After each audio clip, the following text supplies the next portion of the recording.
దేశంలో లోక్సభ ఎన్నికలు, పలు రాష్ట్రాల్లో అసెంబ్లీ ఎన్నికలు ముగిశాయి.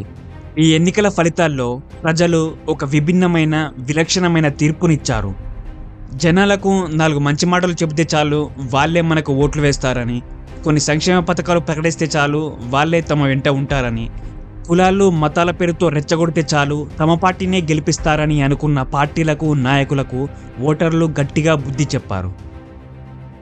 ఇక లోక్సభ ఎన్నికల విషయానికొస్తే 2019లో బీజేపీ 303 ఎంపీ స్థానాల్లో గెలిచింది. ఎన్డీఏ కూటమితో కలిపి మొత్తం 353 ఎంపీ సీట్లు వచ్చాయి. అయితే ఈసారి లోక్సభ ఎన్నికల్లో మాత్రం బీజేపీ కేవలం 240 సీట్లతో మాత్రమే సరిపెట్టుకుంది. లోక్సభలో మొత్తం 543 సీట్లు ఉండగా ప్రభుత్వాన్ని ఏర్పాటు చేయాలంటే 272 సీట్లు గెలవాలి. ఈసారి ఎన్నికల్లో మాత్రం బీజేపీ మ్యాజిక్ ఫిగర్కు దూరంగా వెళ్ళిపోయింది.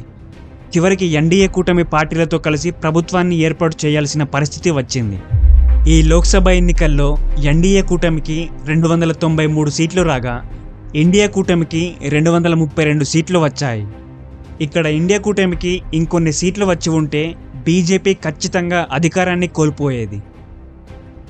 ఈసారి ఎన్నికల్లో బీజేపీకి 370 సీట్లు, ఎన్డీఏ కూటమితో కలిపి 400 సీట్లు వస్తాయని ఎన్నికల ప్రచారంలోకి దిగిన బీజేపీని దేశ ప్రజలు తిప్పికొట్టారు. ఈ ఎన్నికలు గమనిస్తే దేశంలో బీజేపీ మోదీ వేవ్ కనిపించలేదు. ఇది చాలా వరకు తగ్గిపోయింది. ఈ ఎన్నికల ప్రచారంలో కూడా బీజేపీ మెయిన్గా హిందూ, ముస్లిం, పాకిస్తాన్, రామ్ మందిర్ ఇలాంటి అంశాలనే జనాల్లోకి ఎక్కువగా తీసుకెళ్ళింది. ఇలా మతం పేరుతో జనాలను రెచ్చగొట్టి రామ్ మందిర్ పేరుతో ఓట్లు రాబట్టాలనుకున్న బీజేపీకి గట్టి ఎదురుదెబ్బ తగిలింది. కనీసం మ్యాజిక్ ఫిగర్ అయిన 272 సీట్లు కూడా రాలేవంటే బీజేపీ ఓడిపోయిందని, ఈ పార్టీ పట్ల ప్రజలు వ్యతిరేకతను చూపించారని స్పష్టంగా అర్థమవుతోంది. చివరికి మిత్రపక్షాల సహాయం లేకుండా ప్రభుత్వాన్ని ఏర్పాటు చేయాల్సిన పరిస్థితి వచ్చిందంటే బీజేపీ గ్రాఫ్ ఎంతగా పడిపోయిందో అర్థం చేసుకోవచ్చు. ఇక్కడ మరో ఇంట్రెస్టింగ్ విషయం ఏంటంటే అయోధ్య రామమందిరం ఉన్న ఫైజాబాద్ లోక్సభ స్థానంలో కూడా బీజేపీ ఓడిపోయింది. ఈ నియోజకవర్గంలో సమాజ్వాదీ పార్టీ అభ్యర్థి అయిన అవధీష్ ప్రసాద్ బీజేపీ సిట్టింగ్ ఎంపీ అయిన లల్లు సింగ్పై ఏకంగా 54,000 ఓట్ల మెజారిటీతో గెలిచారు. దీన్ని బట్టి చూస్తే ప్రజలు మతపరమైన రాజకీయాలను ఫాలో అవ్వడం లేదని, వాటిని అంగీకరించడం లేదని స్పష్టంగా అర్థమవుతుంది. ఇక మరో విషయం ఏంటంటే ప్రముఖ ఆధ్యాత్మిక క్షేత్రమైన వారణాసిలో 2019లో ప్రధాని మోదీ 5 లక్షల ఓట్లకు పైగా మెజారిటీతో గెలిచారు. కానీ ఈసారి మాత్రం కేవలం 1,00,000 ఓట్లకు పైగా మెజారిటీతోనే గెలిచారు. దీన్ని బట్టి చూస్తే ప్రధాని మోదీ గ్రాఫ్ కూడా చాలా వరకు తగ్గిపోయినట్లు, ప్రజల్లో ఆయనపై వ్యతిరేకత వచ్చినట్లు కనిపిస్తోంది. మన దేశంలో అత్యధిక ఎంపీ స్థానాలు ఉన్న రాష్ట్రం ఉత్తరప్రదేశ్. ఇక్కడ మొత్తం 80 స్థానాలున్నాయి. 2019 ఎన్నికల్లో 62 ఎంపీ స్థానాల్లో గెలిచిన బీజేపీ ఈసారి మాత్రం కేవలం 33 స్థానాలతోనే సరిపెట్టుకుంది. అంటే సగం సీట్లు తగ్గిపోయాయి. కేంద్రంలో అధికారంలోకి వచ్చేందుకు మెయిన్గా యూజ్ అయ్యే ఉత్తరప్రదేశ్ రాష్ట్రంలోనే బీజేపీకి సగం సీట్లు తగ్గిపోయాయంటే ఆ పార్టీ పట్ల ప్రజల్లో ఉన్న వ్యతిరేకత ఏంటో అర్థమవుతుంది.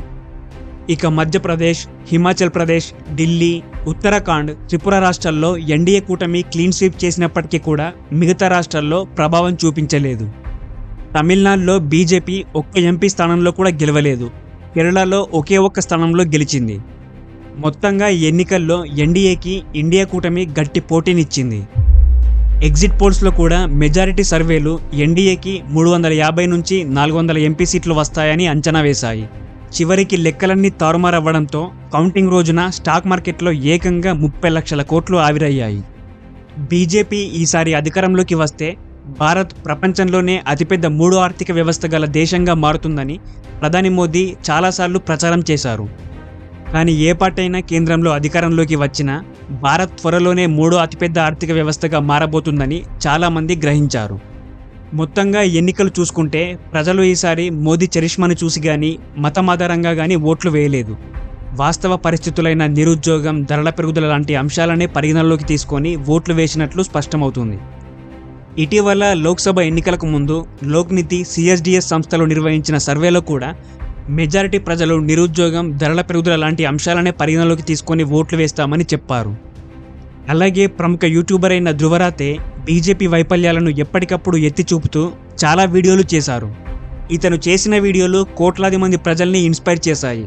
ముఖ్యంగా యంగ్ ఓటర్లను ఆలోచింపజేసేలా చేశాయి. సిబిఐ, ఈడీ లాంటి సంస్థల్ని బీజేపీ దుర్వినియోగం చేస్తూ విపక్ష నాయకుల్ని టార్గెట్ చేయడం, కానీ తమ పార్టీలో ఉన్నవారిని, తమ పార్టీలో చేరిన వారిని మాత్రం వదిలేయడాన్ని ప్రజలు గ్రహించారు. దీంతో బీజేపీపై నెగిటివ్ ఇంపాక్ట్ ఏర్పడింది. అలాగే ఇటీవల ఎలక్టోరల్ బాండ్ల స్కీమ్ కూడా బయటికి రావడం, అందులో బీజేపీకి వేలాది కోట్ల రూపాయలు వివిధ సంస్థల నుంచి రావడం లాంటి అంశాలు కూడా జనాలపై ప్రభావం చూపించాయి. మెయిన్గా యంగ్ ఓటర్లు బీజేపీ నుంచి షిఫ్ట్ అయ్యారు. అంతేకాదు వాళ్ళ ఫ్యామిలీ వాళ్ళకు కూడా ఎవరికి ఓటు వేయాలో ఎడ్యుకేట్ చేయగలిగారు. సో ఇంత పెద్ద మొత్తంలో ఇవన్నీ మార్పులు జరగడం వల్లే బీజేపీ గ్రాఫ్ చాలా వరకు పడిపోయింది.